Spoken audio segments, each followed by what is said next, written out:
Israel is finally at the mountain of God. God meets them here and reveals the law, or Torah, to them. It is worth recalling what God said to the Israelites in chapter 19 before giving the law, because this explains the purpose of these laws. Chapter 19, verses 4 to 6. You have seen what I did to the Egyptians, and how I bore you on eagle's wings and brought you to myself. Now, therefore, if you obey my voice and keep my covenant, you shall be my treasured possession out of all the peoples. Indeed, the whole earth is mine, but you shall be for me a priestly kingdom and a holy nation.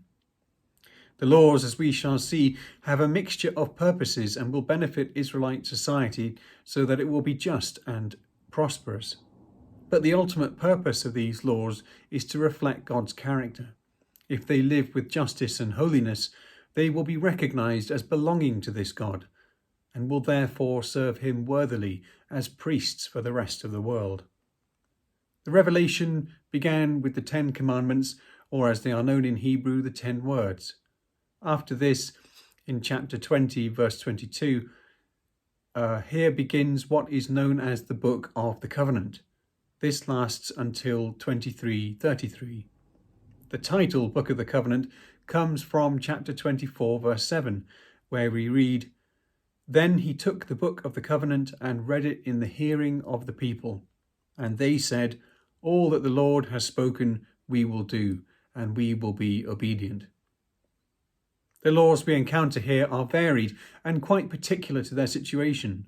Some are cultic, which is the concern of the ministry of the priests, the sacrifices and the operation of the sanctuary. Some are more socially orientated, and others focus on matters of justice. Some attract the death penalty.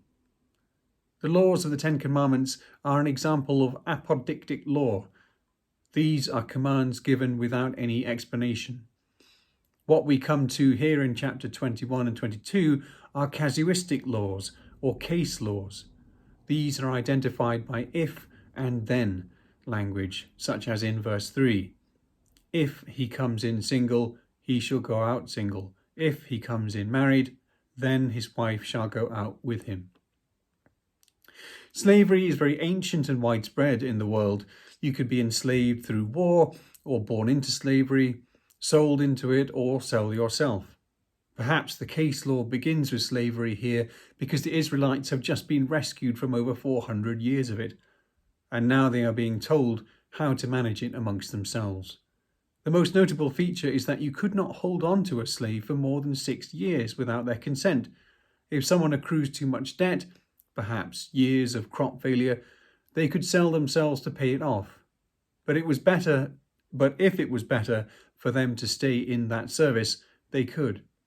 Slavery could keep the economy going when times were tough and provide a sort of safety net for the unfortunate. Selling a daughter into slavery could help with a debt and also marry her off without having to pay a dowry. She would have more rights than a male slave.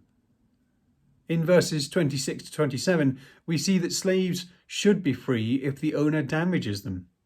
It seems as though slaves fared better in Israel than in other societies. We see the concern for the unfortunate and vulnerable in these laws. We see this particularly in the laws about lending to the poor in chapter 22, verses 25 to 27, or warnings about oppressing the vulnerable in chapter 22, verses 21 to 25. In this case, there is the threat of the death penalty, but the Lord promises to do it himself. Several death penalty laws follow. Notable are the 2 which concern the respect of parents. The conditions for verse 17 are vague, but judges would decide whether they had been met. Respect, honour and caring for parents was crucial and practical. Other laws which required the death penalty were sorcery, bestiality and idolatry. These do not have the casuistic form other laws have, but are simply commands.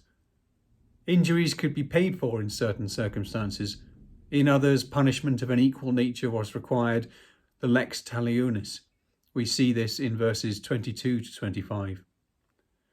There are similar mechanisms of compensation with virgins who would command a higher price at a wedding. Anyone who seduces one such will have to pay the price. whether the father gives her or not.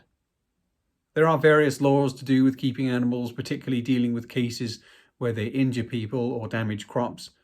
The punishment was decided on the basis of whether it was a one-off or whether it was willful negligence, the animal having a history of this behaviour. In lesser cases, compensation could be paid. If they were greater, the payment was death.